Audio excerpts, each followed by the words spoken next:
What's up, everyone? I'm Daniel with the 101, and I have a special guest today, Tannatt, Disc Golf Pro Tour retail manager, and he's also the tournament director for the Des Moines Challenge, and he's the guy in charge of the trading cards. So welcome on, Ty. Yeah, thanks for having me. Really excited to talk about disc golf and trading cards. Thank you. Yeah, thanks for being on. So you were originally the tournament director in Des Moines Challenge back in 2021, right?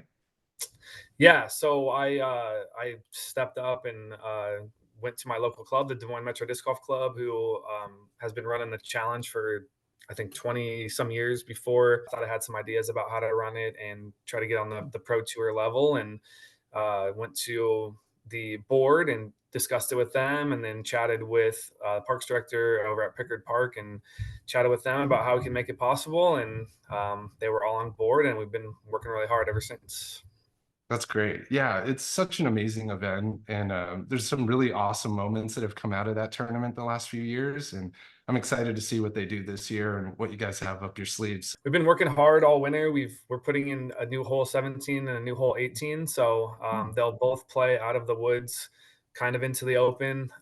One of hole 17 will have an island green, and then hole 18 will have the same green that's always, pretty tight, out of bounds on the left, and then dense woods on the right. So two punishing holes. Hole 18's a gauntlet of trees that you got to get through to get out the gap to have a shot at the birdie. And then hole 17 is next to this ginormous tree that we found on the property, the biggest tree that I've seen out there by far. So we're going to put the tee pad right next to it and then throw through the woods out into the open and then onto an island green. And we're thinking about utilizing the bunker rule that they utilize at the European Open, where you have to, once you throw from inbounds over out of bounds to the green, you either have to land back inbounds or you rethrow from your previous lie without a stroke penalty. You just keep throwing until you land safely. So that'd be something unique. No event that I know of in the U.S. does that. So looking forward to trying that out and just getting back out there and putting in the work. That's part of the love of the job, is just hanging out with like-minded people and putting in work and sweating and having a good time. That's exciting. So a little bit of a twist over there at the DMC, and I love that the courses seem to be getting harder and harder each year, and I think that's really important for the growth of the sport. We're seeing players get 10 times better than they were the previous year, so it's awesome that the courses are kind of following suit and kind of bumping up the difficulty for each course. You have to keep evolving. We've made major changes each year that we've been on tour, and we're going to continue until we feel really comfortable, and then that'll probably only last 2 or 3 years, and something will change and we'll have to make adjustments. And luckily enough, Doug Byland, the parks director that's in charge of the park, is basically giving us the keys of the castle, and he trusts us and we trust him, and he knows that we're doing right by not only the park and the disc golf, but the community. That course is now a top 100 course in the world. I think it was in the top 80 or so this past year. And hopefully after the changes, we can crack the top 75, the top 50. So it brings in tourism to the city. People, they hear about Des Moines and they want to come out and go to Indianola and check out Pickard and, see what they can do out there. Well, thank you for all your hard work on building that great tournament over there. What did you grow up in the Iowa disc golf scene? What was that like for you? What was that experience finally having that elite event and you being at the helm of that? I started playing disc golf in 2004, 2003. My buddy, when I was in high school, so I graduated 2005, and Des Moines actually had the pro world. Well, it had all the worlds. It used to be all combined back in the day. So they had worlds back in 2004. There was no Facebook, there was no, Twitter, whatever, social media to find anything. So we kind of found out the dates somehow, and we went out there one day. I had no idea who was playing. I didn't know if it was the pros or the amateurs. But that was my first taste of professional disc golf. And then a couple of years later, I started actually competing and playing a little bit more. Got my PDGA number and just really love the competition side of disc golf and getting out there and competing, because it doesn't matter how good you are. The PDGA has put these levels out there so you can compete against people that have the same skill set as you. So really fun and unique. And it's a solo sport, which I never really played. I played baseball, basketball, and soccer growing up. So I played golf here and there, but nothing crazy. So that was really unique. And then this since like 2007 to like 2018 or so. I was kind of on and off with disc golf. Like, would have seasons where I played, seasons where I took off, moved to Kansas City for a couple years, and then, moved back here, got married and settled down. And I've had my bouts with anxiety and depression, and disc golf has kind of always been there as an outlet to help with that. And at the time, my father passed away, and I was lucky enough that he left me some money. I'm an only child, so I was the only descendant. So it wasn't a lot of money, but it was enough to like invest and do something. So I started Wander Disc Golf, and started that brand to put my passion behind something. And from there, that led me to the tournament. I love competing, but I also love like organizing and planning and throwing parties and being part of like the people that run things and promote things. Like I've always loved music festivals, concerts, sporting events. My dream job was to help be a promoter or organizer of the World Cup here in the United States, which I'm Mm, really excited that that's going to be here in a couple of years. I'm going to go as a spectator. I took that dream and just applied it towards disc golf.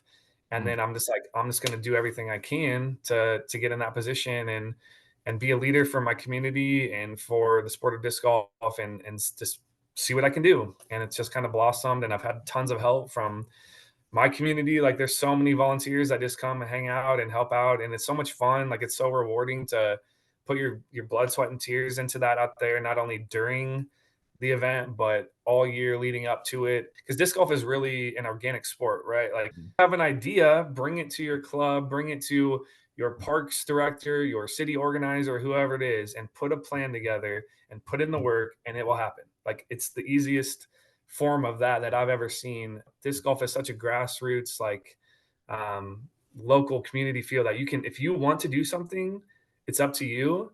And if you put in the work, you're going to get rewarded for it. I love that. Yeah, and that speaks so much truth. I really can relate a lot to what you were saying. Anxiety and depression, something that I've suffered with a lot in my life as well. And same thing, disc golf has been the key route to my success in managing that. And that stuff never really goes away, but when you have something that you're truly passionate about and something that really fulfills you and gives you some kind of hope every day, it definitely has changed my life for sure. And Yeah. yeah, that's really cool. And I hope more people find that. I hope more people discover disc golf and see, you're in nature, you have friends, you're doing something physically active, and you get to see awesome pros just do like ridiculous things that that just Yeah. looks unhuman. You seeing AB throw 705 at that distance comp. I was just like, wow, okay, yeah, he's unhuman with his skills, and Yeah. it's cool to be a part of. I agree with everything you just said. I mean, there's one thing that I'll say too that I don't think gets out there enough is that um, uh, there's a lot of perhaps like negative commentary about why are there not events in certain areas, right? And it just Mm-hmm. comes down to people putting in the work. Like there needs to be people in that area that want to put in the work for no pay so that they can reward themselves and their community because they're passionate about what they're doing. Mm-hmm. And talking about anxiety and depression, the one thing that has helped me the most is find my passion. So Mm-hmm. disc golf and everything that comes along with it is my passion, and that has helped, lead me out of those bouts of depression and anxiety. I've never been like a person that's rewarded by money, right? I'm more like Mm-hmm. I like being rewarded by appreciation and Mm-hmm. thanks, and seeing something that I work so hard come to fruition. So I know there's a lot of other people that love disc golf and love the sport of disc golf and would like say they would do anything to have an event in their area. So I plea out to those people, like go to your parks director, go to your clubs, go to your organizers in your town, meet with them, talk with them, put together a plan, start somewhere. And it can happen. It can happen pretty easily. There's not like there's 18 events. I mean, it's not a whole lot, but I know the tour is always excited about, checking out new events and new areas, and especially in bigger metropolitan areas. And if you put the work in, I'm sure it will come in due time. It's great advice. You want it, you Yeah. better build it, right? Yeah, exactly. You want to be Yeah. at So peace, make it happen. yeah, exactly. So we were just chatting about this before, but so Caitlin Clark, the University of Iowa Hmm. basketball player, she just broke the all-time scoring record last night. Nike came out with this awesome shirt immediately. It says, "You broke it, you own it." So like, you break it, you buy it. Break it, So you she buy broke it. the record, she owns it. Like, you put in the work, you own that, you own that work and everything you're putting into it. It's yours, In Iowa, you have some really great people that have come out of there as far as disc golf. One of them being Gannon. Mhm. So Gannon Buhr, did you see him growing up and playing those local events, kind of being in that area? Yeah. So I got his jersey on right now. I got Right? Yeah, I noticed that. Oh yeah, shout out Gannon. Yeah, so back when I started to get back into disc golf, so like I said, it kind of ebbs and flows. And 2016, 2017, maybe, I played this tournament. It's at a local C tier, a little 2-round C tier. We playing in the intermediate division, and he and I and a couple other players were on the lead card of the second round, and it was raining. And met him and his mom Michelle, and they were so nice and welcoming immediately. And I'm just like, like what? Like an 11-year-old? I think he was 11 at the time. I was like, how is this possible? So I think I was first. I threw whatever, it was fine. But everybody was kind of scared because it was raining, so they were worried about their footing. Gannon brings out a full beach towel, lays it down, and then throws off the towel. And I'm like, what? I was like, I had never seen anybody do that. I was like, is that allowed? Does that help? Like, what is the point of that? And he's like, oh yeah, that helps like your traction and everything, your footing, so you don't slip. And he continued to use it the rest of the round, and continued to speak with him. And he just immediately, like, he spoke like an adult. You could hold a conversation. He knew so much about disc golf and sports in general. And his putt, I mean, immediately his putt back then was insane. He had more of a, oops, that's probably loud. He had more of a staggered stance. So I don't know if it was like more like this, and like, Mhm. but it was still the spin rate out of his hand was insane. So Because he he was hitting. got them wings, Yeah, well, he gets that he was like, pop. dude, he was like 410. Like he was, Okay, so he hadn't sprouted yeah, yet. he was tiny. He was tiny. Now it's so weird because he's like, I feel like he's twice as tall as me now, but he's only a couple years older. And yeah, so I think he went on to tie in the playoff. He ended up losing that one, but we had some battles over the years. I beat him in an A tier. Did you uh, really? All right. yeah, in You got that on the intermediate. belt, I beat Gannon. Got to Yeah, get you a shirt that says I beat Gannon. yeah, exactly. Yeah, he brings it up all the time because it was like this last hole. He was down one, I think, and I threw a bad tee shot. It actually took us forever to find the disc. Like I was giving up. I was like, I'm gonna have to re-tee, and somebody finally found it. And anyway, he threw from the fairway. It was like it's kind of this tweener hole, par three, par four, and it has these carved out mushrooms from tree stumps Mm. that are close to the green. And so he threw a pretty good shot, and it hit one of the mushrooms and rolled away to like, I can't remember, 60, 70 feet. And so he missed Oh, that shot. And so he always tells me that, he got screwed by the mushroom stump. So, um, I but hate yeah, when he that just, happens. yeah, exactly. Right, yeah. And then I think his dad or somebody like bought him a mushroom one year, like for Christmas, and gave it to him. It's Yeah, kind he of a was. pink elephant gift, kind of a Yeah, Raz at the same time, right? yeah, because he was pretty sad. That would have been his first A tier win. Robbed And by a mushroom, man. yeah, he was probably only 12 or 13 then, but just yeah, he's a super kid, has always been, and yeah, him and his mom and his dad are all good people. So Yeah, happy to they support are. them. Yeah, and really interesting news with everything that happened in the off season, right? Now we got Eagle jumping to MVP and now Gannon at Discmania. I feel like my head is spinning a little bit with all that. Like, okay, Yeah, wait, Gannon's throwing Discmania now? It's, yeah, it's still kind of like absorbing. yeah, exactly. Because yeah, he was throwing Prodigy clear back then, and Yeah. back then I never thought he would change, but things happen. So I'm I know, excited for it. I'm really yeah, excited for it. I think Discmania is a good fit for him, and it'll be really interesting. I think they did some smart moves picking up who they did. They got Alden, they got Gannon, they got Kyle. I think that's going to be a really solid team. yeah, and they have Gavin Babcock, and then they have Yeah. Matt Schlabach, he owns the Titan Disc Golf, the local shop here. Oh, that's So right. Yeah.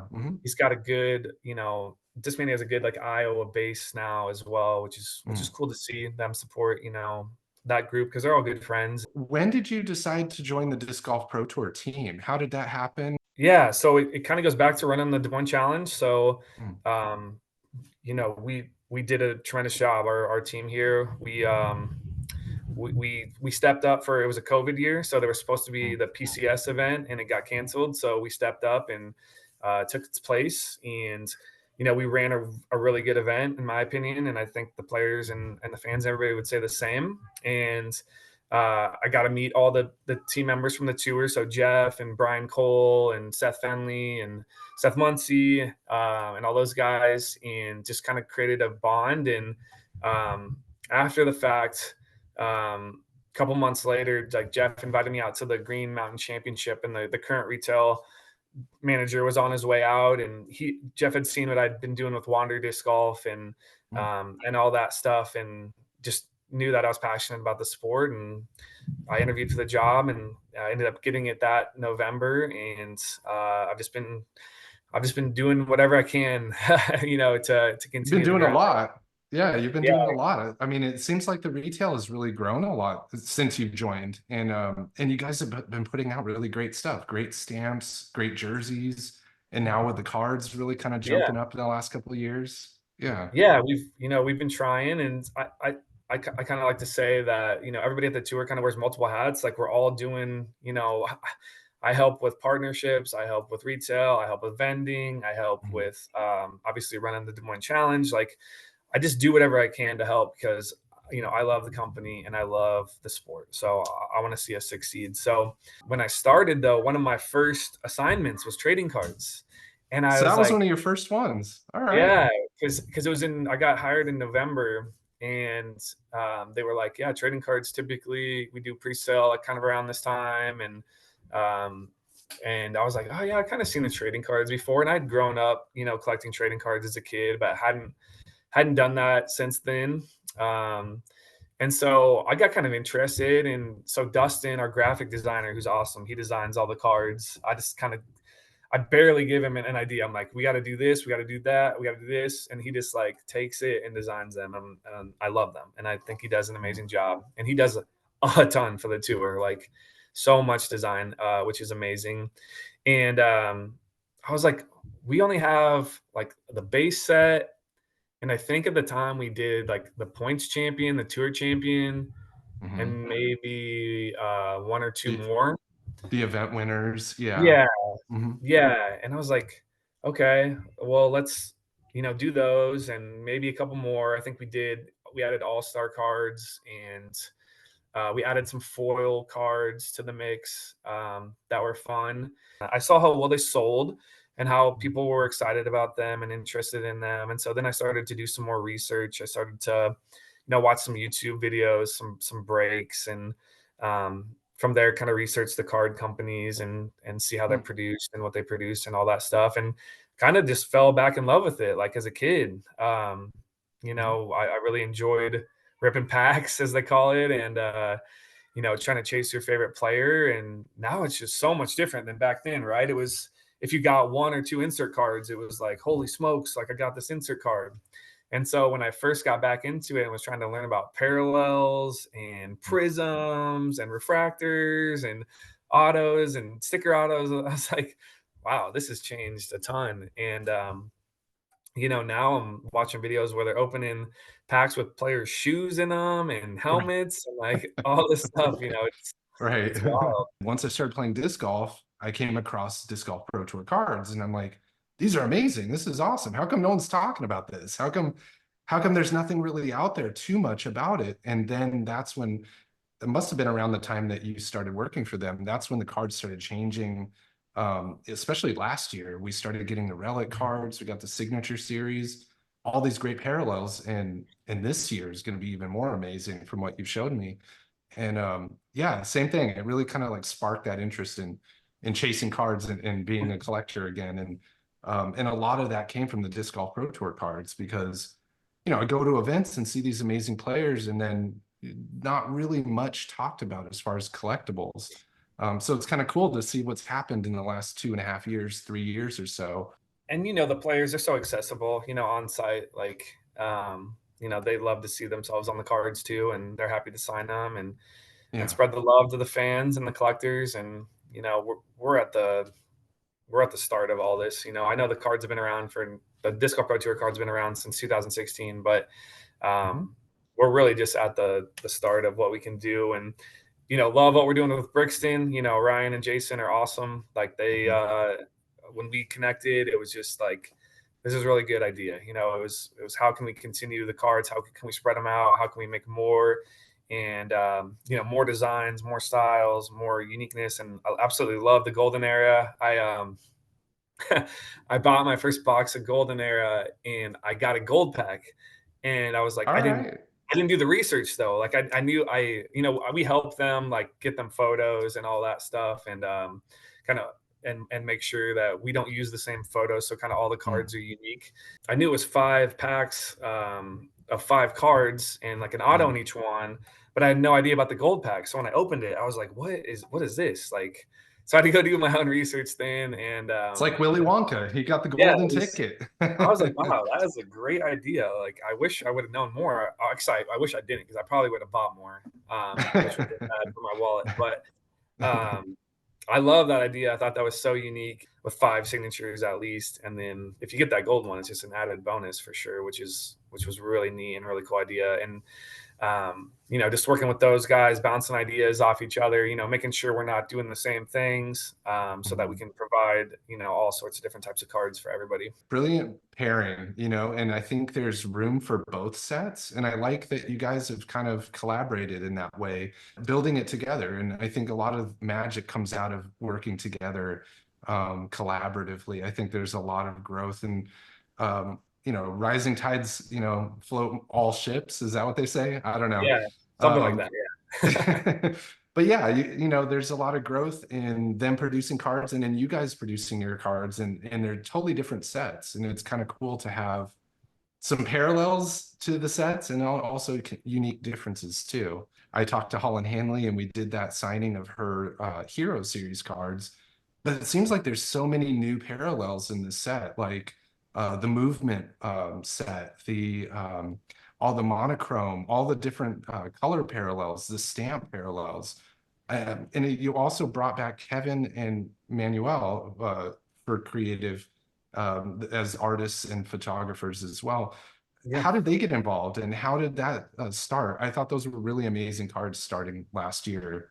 Let me just say, yeah, our set this year is bigger than we've ever done, and it's probably a little too much, because we're not a card company. We have so many other things happening that, like I said earlier, Dustin is the man. He goes above and beyond, and luckily he likes cards in this process and like everything we're doing. So he's happy to do it, but he has so much other stuff that he has to do that I Mm, think this is like the epitome, like the top of what we can do for the disc golf, like as far as we go. As far as the evolution of the cards. So yeah, once I started watching, more of those videos, learning about the parallels, talking more with the company that we use, the manufacturer, seeing what other companies could do. That's how it all started. And then, mm, the tour's been working with Manny forever. He's done some disc stamps, disc designs, all that mhm. stuff. And I was like, you're a really good artist, and especially like portraits of players. And I was starting to see the downtown cards and Mhm. the kabooms. Kabooms. Yeah. Yep. And there's other little, like, not as popular cards of that kind of comic book type style. Mhm. And I was like, let's just make our own like version of that. And so that's how we came up with the Hero series. And Very we cool. just, Very yeah, like classy, but like unique. yeah, Has that cartoon aspect, and I like that it has some of their character aspects, like Missy with the money, and Cat with the tiger. And I thought that was a really brilliant segue into like the art of the player as well, right? You're kind of you're embodying their essence into the card. yeah, exactly. Yeah, that's especially like this year. Last year, we just kind of threw together some cool designs on the back, and I was like, let's try to let's try to bring more of the life of who they are out of them. So like Gannon with the Ice Palace behind him, Missy Mhm. the Money, Macbeth has, McBeast behind Mhm. him. Ricky has the Raptors. So yeah, I mean, it's really trying to embolize, who they are, their characters, their personalities, and then Mhm. um, yeah, so that was kind of the basis for that. And Manny had never made a card, but he was on board and he does a great job. And we showed him how to do it. And he's done the past 2 years. He already wants to start next year, which is great. So Kevin is actually the tours photographer. So he's at Mhm. pretty much every event. Um, and we also had Gage Hamilton, who took a lot of good photos for us Oh. last year. He works for DGA now, but he was on tour last year. And basically, they're just providing a plethora of photos for the tour, for partners, for and then us specifically for trading cards and whatnot. So we go in there each week and pull some photos out and put them in folders so that Dustin doesn't have to search through every player. And Mm. yeah, he just does a fantastic job. I think there's endless bounds for what we can do with his photos. And honestly, it's good that we got Brixton on board. And Brixton's like, yeah, we'll utilize a lot of these photos because like we're gonna make all these sets. I think I don't want to spoil anything. I know they're coming out with a few sets this year. Oh Um, yeah. which is awesome. We'll always probably only stick to the one set. I can let you know. I think I already let everybody know in the Discord that we're working towards a Jomez set. All right. Specifically, yeah, specifically a really tight, like small version to start, just to get it out there and kind of provide some more collectible stuff that's Jomez related. And I Hmm. know so Jesse Wells, who works for the tour, is in charge of Jomez merchandise and retail. Hmm. So we've been working together. So he also didn't come from like a card background. So we've been talking and now he's like getting really excited and he's reading and watching stuff. And so he's getting all into it now as well, which is great. So we'll probably have a little set for Jomas here sometime in the next couple months, hopefully. But yeah, as far as like evolution goes, like that's probably all we'll have is just the main DGPT set and then, Hmm. a small Jomas set to offset it. That's more like what I was looking at is NBA Flux. Have you ever seen those Hmm. cards? NBA Flux, yeah. More colorful, like poppy, like kind of pop artish, Hmm. uh, which kind of is more like the Jomas brand. So we'll see how those come out. Working with Ryan and Jason, just talking about stuff. I remember hanging out with them at Worlds for a little bit, and we are talking about cards, and I was showing them the signature series, and they were showing me some of their stuff, and just working with those like-minded groups that want to continue to create cool stuff. I've never learned like graphic design on my computer, but I can tell people what I want, and then we're really good at working together and making it come to life. So um, that's really why I love working with Manny and Dustin too, because I don't necessarily get to do any of the drawing or the design, but I get to be like, this is what I want, bring it to life, and then we go back and we go back and we go back, and then we get it right, and then So we get concepts, ideas, and have them kind of flesh it out. Yeah. yeah I'm with you. Yeah. When I talked to Jason and Ryan at Brixton, I said, how do you even start with this? Where do you begin? But yeah, it starts with the ideas and concepts. So that's great. So yeah those are the two main contributors to the creative side. I was wondering because I asked them too, do you guys have a whole team? And he's like, no, it's just Jason. I was like, yeah wow, that's a lot for one person. And so it sounds like Dustin and Kevin and at least you have a couple creative people to lean on for the creative stuff. Yeah, and we have Zach, our marketing director, and Nick, who's Mm. in marketing too on our team. But really, Kevin is just easy. Like the monochrome and the movement, like he just takes those photos and uploads them. And I'm like, dude, these photos are sick. We have to just make a card out of this. Like, so what Mhm. are we gonna call them, right? And I think last year we called them the black and white. But then Mhm. this year, like, no, there's so many like ones where there's motion and like the players, there's this likey one where like there's two of her, so she's Mhm. standing here like this, and then her body's here, but then it's how he adjusts the camera or whatever, moves it. There's another set of hair. It looks like a ghost. So I'm like, that has to Cool. be a card. That has to be a trading card that's so unique and different. And Mhm. so Dustin and I came up with the movement and monochrome series, and then we just went in and picked photos, and he put this little artwork on it and, made it come to life, and all based on, I don't know how Kevin does that. I've never even asked him. I don't know how he came That up was with one of that. my favorites last year. One of my favorites Yeah. was that Kristen Tatar black and white, where it looks like the background is just moving super Yeah. fast and she's just kind of in place. I was like, this is probably one of the coolest cards I've ever seen. And it's black and white. It spoke for itself. It didn't need color. So Yeah, yeah, what a exactly. cool concept. A very cool card. And they look great autographed too. So yeah, I'm really excited for this new set and all these different variations. Now you got one of ones in the set too. And I like that you guys kind of have the breakdown of, the pack odds of you getting one of those. It looks like there's going to be a case hit Kristen Grand Slam card too. There's a lot of awesome stuff coming out of this set for sure.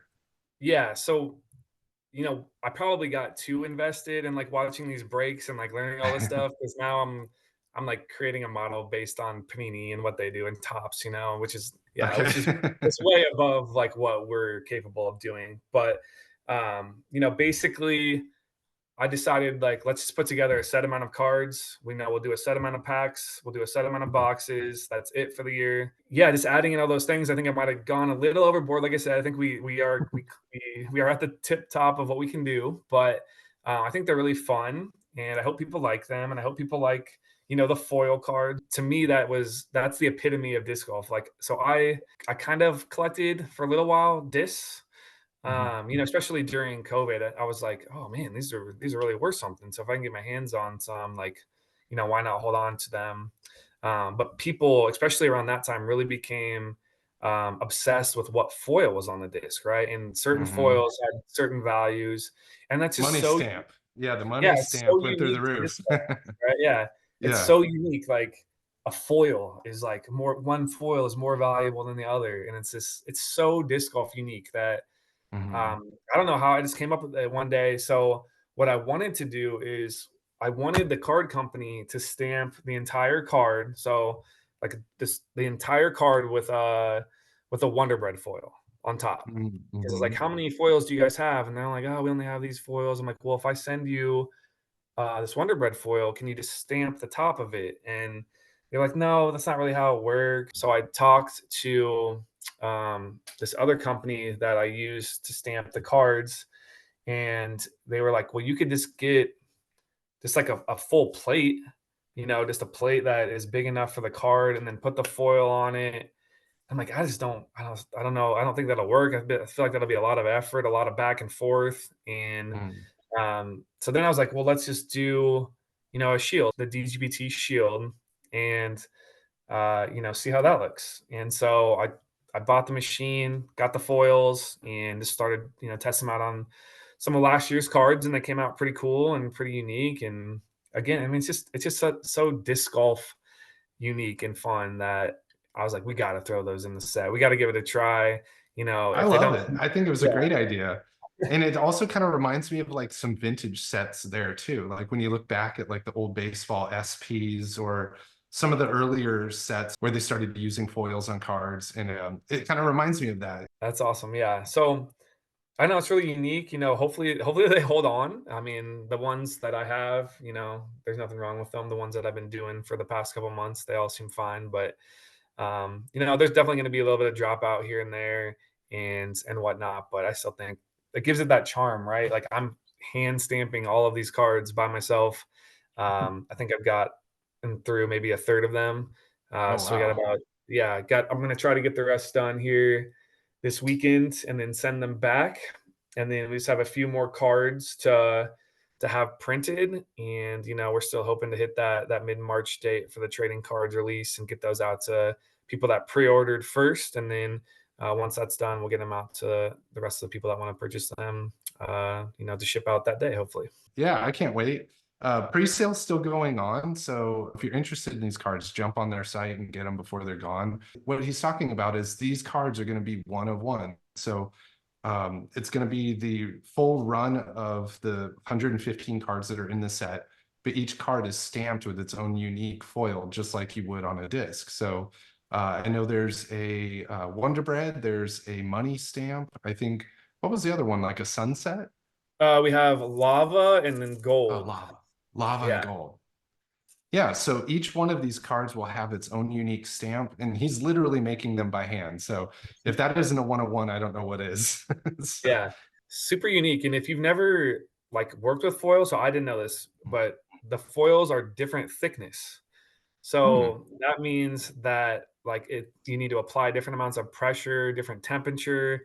Like it's huh. so unique. Because I had a disc and I was trying to stamp the disc, could not figure it out. Like it has like 50 That's shields on it, and none of them are right.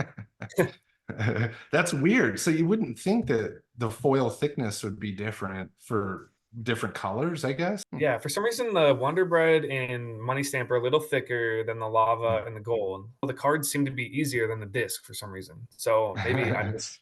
Yeah, I'm excited to see how these packs go. I know for me, I'm going to be trying to do more pack challenges. I actually created a trading card game. Do you know who Jesse Bearbite is? Yeah, a bear bite. Bearbite The yeah, is? yeah, yeah, Yeah. yeah.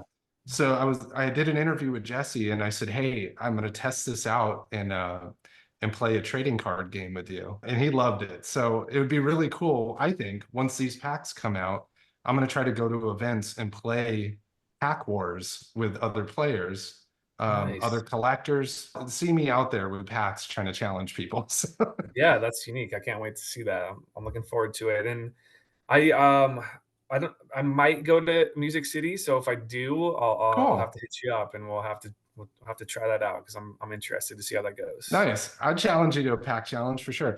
My wife calls it the one up game. So the one up Okay. game is basically war and poker combined, but using Okay. trading cards. It should be pretty interesting. Hopefully people like it. So what do you think about like cards kind of blowing up in disc golf now with these new sets kind of coming out with Brixton and Disc Golf Pro Tour? Do you see more collectors coming over from football and baseball and other sports? Yeah, I hope so. You know who's been collecting that's really funny is Brody. You know, Oh yeah. watching the evolution of his channel has been really funny, especially like now that I know a lot more, just like watching the first blasters that he opens and just being like, that's not what you're supposed to be doing. To where he is now and where he wants to go. You know, he caught the bug and he's You putting in sure the work. did. So it's cool to see that. It's cool to see the other players do that as well. And yeah, I think definitely, you know, especially with you know, the market for the cards, there's a really good aftermarket for not only just the packs, but obviously the individual cards. Mhm. And if you're you know a seller, like the market's probably pretty good for the most part. And you know, I mean, that's the ultimate goal. I know Brixton's really trying to push that, you know, get into just trading card stores and you know get them on the shelves, you know, next to basketball and baseball and football, which is awesome. You know, we'd love to see that. We'd love to help them do that as much as we can. Again, that's not really my focus as like as we're not technically a Oh, trading card card company. company, but Yeah. you know, I'd love to see them continue to do that and pursue that, and I can help them, you know, however they need.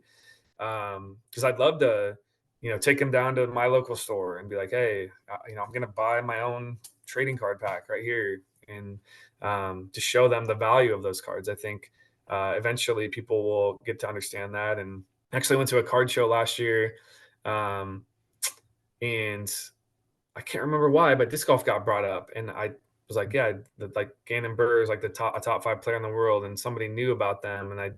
started that conversation. I was like, "Yeah, I just saw his rookie card sell for $100. Like, there's a lot of value there." So hopefully, as the sport continues to grow and progress, and you know, get more viewers and more people interested and involved, I could definitely see that. I don't know if somebody posted in the Discord one time or if it was on Facebook or something, but somebody was not complaining, but they were making a funny post about how they had sold some Paul Macbeth, Allen, and Ginter cards for like $5 or $10, and it was now like $500 from the original set that he was in. So I can see that trend happening. And I've talked to a lot of collectors that had previously been collecting football and baseball, and they talked about, just the costs, to yeah, buy. And you see that with Brody too. He's talked about it. Buying boxes from those other sports are 5 times more. And, for me, I think it's kind of a cool thing that might bring more people into disc golf via the collector route or also collectors via the disc golf route. So, It's kind of a cool cross pollination of getting people into disc golf and growing the sport. That's why I wanted to start this channel. Is no one was talking about trading cards for disc golf. No one was talking about collectibles and what is a Paul McBeth jersey worth? You know, it's Yeah. worth a lot if you're talking to the right people. And I think it's nice that, you know, more and more growth is coming into the collectible side of things. And I think from COVID to now, just like disc golf growing, so has collectibles. Everybody started pulling things out of their closets and kind of looking at what they had, and collected stuff went through the roof after that. I mean, comic books, I was selling comics for $20 that went to $200 really fast. So Yeah. I think it's a cool thing. It's a nice way for the sport to grow in a different direction that isn't just directly, you know, you have to be a player, right? You can appreciate disc golf cards without even having played disc golf. Yeah, it could open up so many avenues for so many other people too. So Mhm. that just made me immediately think like, say a big collector hops on disc golf cards and they own Mhm. several businesses and they find, oh, Paul McBeth, I like this guy. Oh, he's really good. I want to go sponsor Paul McBeth now. Like Mhm. there's so many avenues for creating new partnerships and collaborations with all these sorts of people, which will help grow the sport, Mhm. which will help grow the notoriety. And I know it kind of depends on who you are. I know some people like where the sport is right now, and they like that they can Mhm. go to their park and hang out and not be bothered or not have to wait for tea time or whatever. But there's only I think a little over 10,000 courses in the United States. So what if we had 20,000 courses? What if we had 30,000 courses? Like there's so much Yeah. room for growth in so many different ways if we can continue to get new people involved. And yeah, hopefully, trading cards is one of those ways. I was gonna say a joke about pickleball, but maybe I shouldn't. We can't let pickleball outdo us. That's what I'm Right, saying. right, right. They got I those agree. cards now too, and yeah, I refuse. I'm only buying disc golf. So Good. I started collecting cards when I was a kid, and I think it's important to have those things out there that does kind of draw, you know, more and more people, even at a younger age. We're seeing more and more people get on the field and be amazing at really young ages, like Gannon, like Eliezer. There's so many great young players, and I think cards for me definitely helped me kind of get into the sport more as a hobby when I was a kid. I wanted to go out there and play like Barry Bonds and Wade Boggs, you know, like that. Those cards kind of motivated me into playing. And I think it's a great thing that you guys are putting out the cards that you are. And you Yeah. mentioned kind of that getting people into cards or companies into cards or companies into disc golf. I just saw that Brixton is now sponsoring Adam as their first team Brixton. Um, I, Nice. I think that's kind of cool too. It's another way for that word to get out about cards. A lot of people that play disc golf don't even know there's cards out there. So, Yeah. um, yeah, the more visibility we can have on cards, the better, I think. Oh, dude, it's so a couple things because you said a lot of really good things there. So same thing. Growing up, I collected baseball and basketball because that's what I watched and that's what Mhm. I, got into. As far as the kids go, at every event I go to, and I tell this to my team when I'm not there, if you see a kid, ask them who their favorite player is, try to find their card. Typically, we buy Mhm. some extra cards to give out to kids so that they get That's something to sign awesome. they can take home. And we love doing that, and that gets them into it. Third thing is, you would not believe how many people come up and go, they have trading cards. Look, they have trading cards. Like Hmm. at every event. I hear that at least 10 times probably. Which is so cool and fun and but like also kind of scary. Like, hey, how do you guys not know? Like how do we get the word out a little bit more? And Hmm. we've been doing a lot of marketing, a lot of promotion for them this year. And we're gonna continue to do that. And I think the relationship with like Brixton and Adam is awesome. And we're gonna do that too. Like I'm gonna give some players, I'm gonna give Brody some sets or some boxes. I'm gonna give Adam some boxes, Simon, let them open it, show it to their followers, get them interested in the cards. And I think Simon was it last year that was opening one, and you get to see his Hmm. excitement, right? Hmm. And that transcends the people that are watching. And I mean, it's trading cards are really interesting, right? Because like it's really fun to like open something and like not know what you're gonna get, and there's a potential for there to be a lot of value on Hmm. that, which is if you're kind of like a gambler, like I kind of like to gamble. So it's really fun if you're into that. But it's also really fun for kids Mhm. to either find their favorite player or find their new favorite player, right? Mhm. And create those experiences on site for them. It's like they open a pack, like, oh, I didn't get my favorite player, but I got Gannon Buhr. All right, I'm going to go up to Gannon, and Gannon's going to be super nice to that kid. Probably take a picture with them. Probably create a core memory that they're going to have, Mhm. for the next 5 to 10 years. And that's what we want with the trading cards. We want to build those memories, build those relationships, and connect everybody so that they feel um, like they're invested and they're part of it. Like when we met, Mhm. at the tour championship, like you had your book. I was like, dang, dude, this guy loves cards. He loves collectibles. It'll mean a lot to him if I go do this one really simple thing and get this card signed and bring it over to him. And like that's why I run the Des Moines Challenge too. Like I love seeing people's faces out there, having a good time, enjoying what they're doing. That's what makes me happy. So I just love it so much that if we can continue to do that stuff, like I'm all on board. And it's a really cool talking point when you do meet pros that you're into, pros that you follow. It's kind of a cool thing to say, hey, check this out. Have you seen this card of you yet? And, it's kind of a nice icebreaker to, get to know that player more. It sounds like you guys have a lot you're working on, and Brixton's working on a lot too. So I'm excited for the future of cards. I think it'll be really cool. Yeah, I mean, so I know they're Mm, going to do some really cool, unique things that are more immediate, especially like after mm, events, which are cool. Ryan and Jason are going to do a great job, and we mm. trust them. And we trust them not only with our brand but with the players' brands, and making them look good and all that stuff too. Who knows, man? The sky's the limit for them. They can do whatever because that's their baby, their bread and butter. So I'm looking forward too because I'm a collector. I'll be out there trying to buy some packs too. That's exciting. Yeah. Yeah. And I'm excited to see this Jomez set you were talking about too. I thought that was a really cool idea. And another thing is like honoring the other people behind the cameras. Mhm. A lot of, Brixton did the creator series with Bear Bite and Jesse from Trash Panda, and a lot of great people, John, and Yeah. Terry Miller.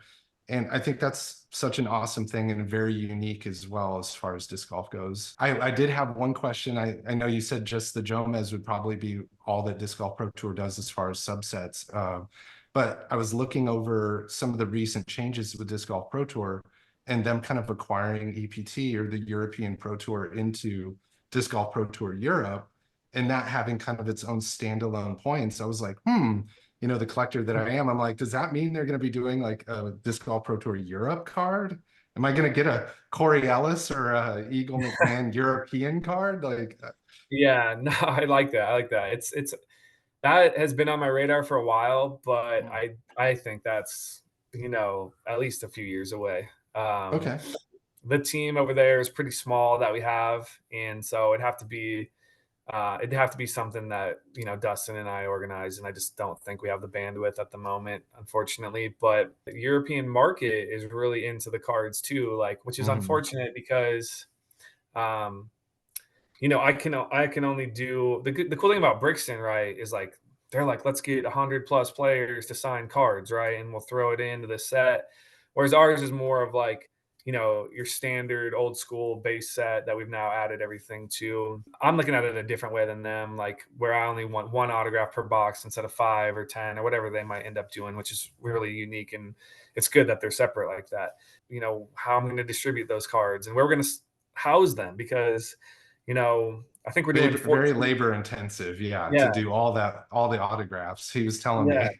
yeah, that Yeah, part of it's it, and then just, like, the physical storage of it, like, we don't have a very big warehouse. I mean, it's mhm, it's big enough for what we have, but when you bring in 2, 3, 4, 5, 6 pallets of trading cards, like, mhm, I know we've sold a good amount that are gonna go out immediately, but also, like, we just can't we don't have the room at the mhm, moment to house all those cards. Yeah, I think we're in a good spot now. I could see that happening in a couple years. It depends how DGPT Europe goes, how mhm. people what people think about it, how the events are run, and all that stuff. And we have a good team over there, so we're looking forward to that. And I've been working with them, and we have the potential to work with a couple companies over there that might lead to something that's maybe even produced over there.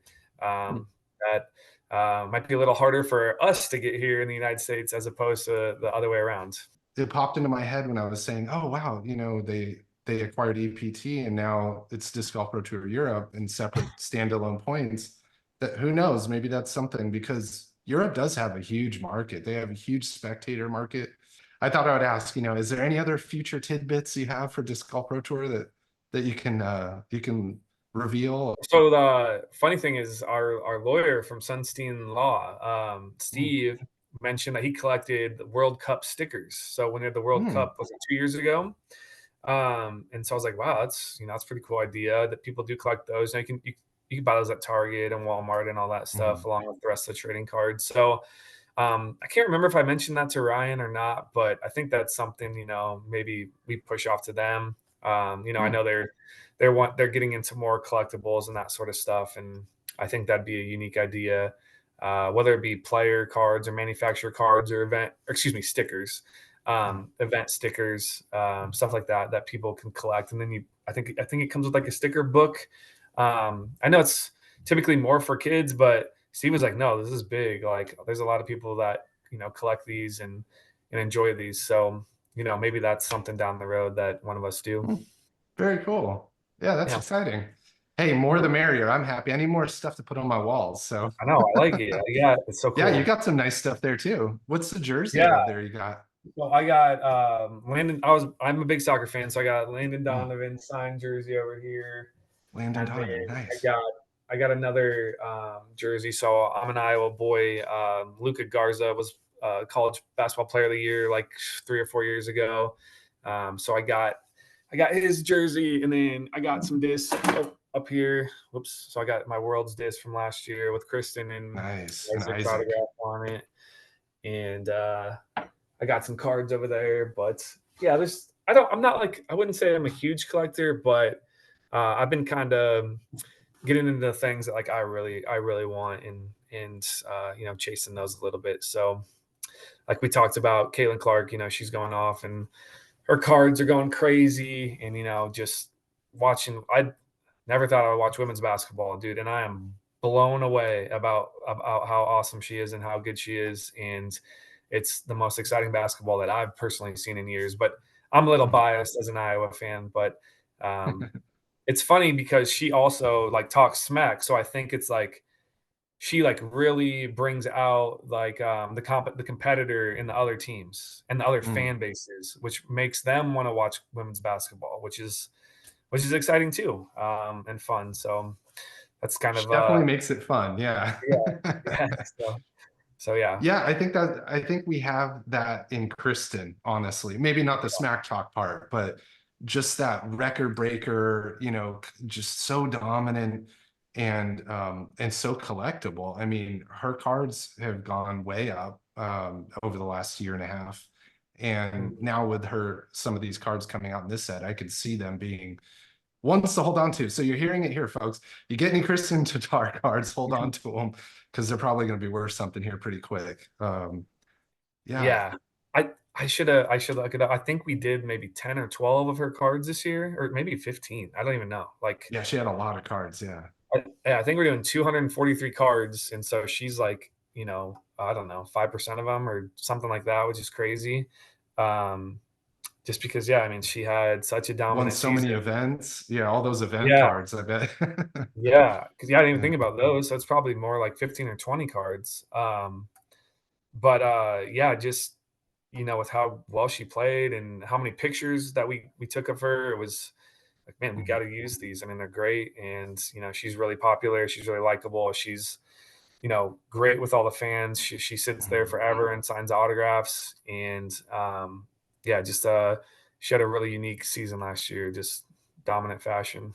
One of those iconic people that just draw people in, whether they're into the sport or not. And I think if disc golf got more of those players, like Paul Macbeth too, more of those players in the limelight, I think more and more people would look at disc golf in a different with a different view set, and I think see it in a different light.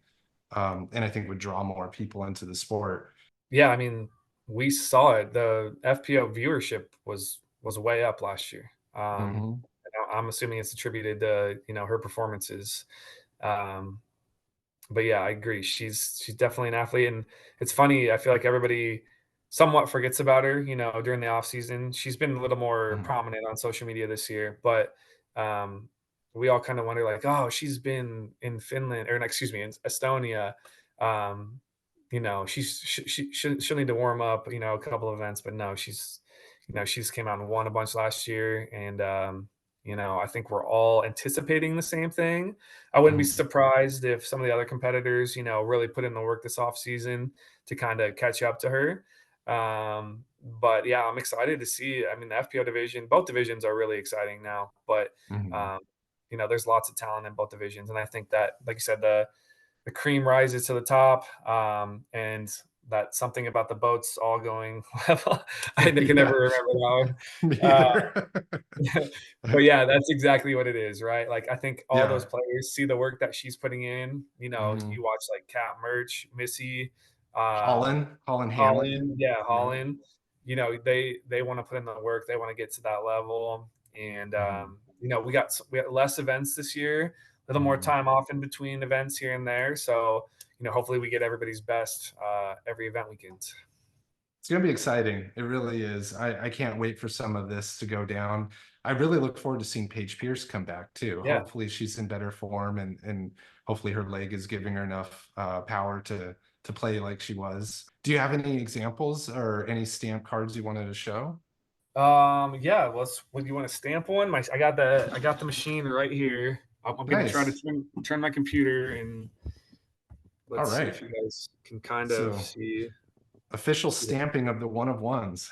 Yeah. So just this little machine.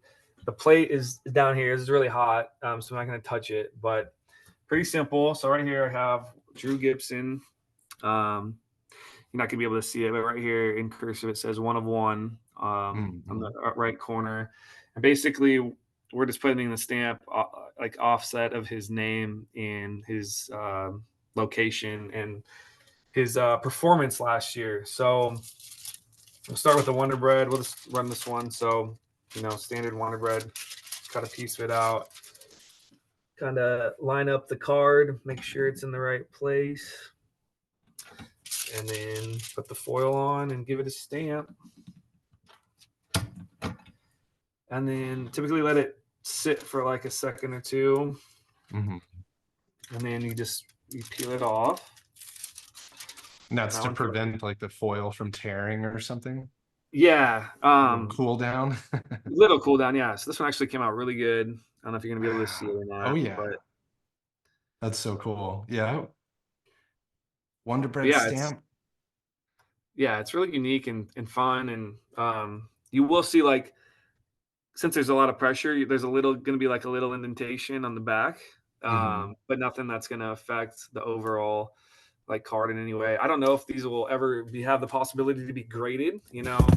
Um, that's kind of one thing that I've been noticing is people getting cards graded. I've actually got a couple.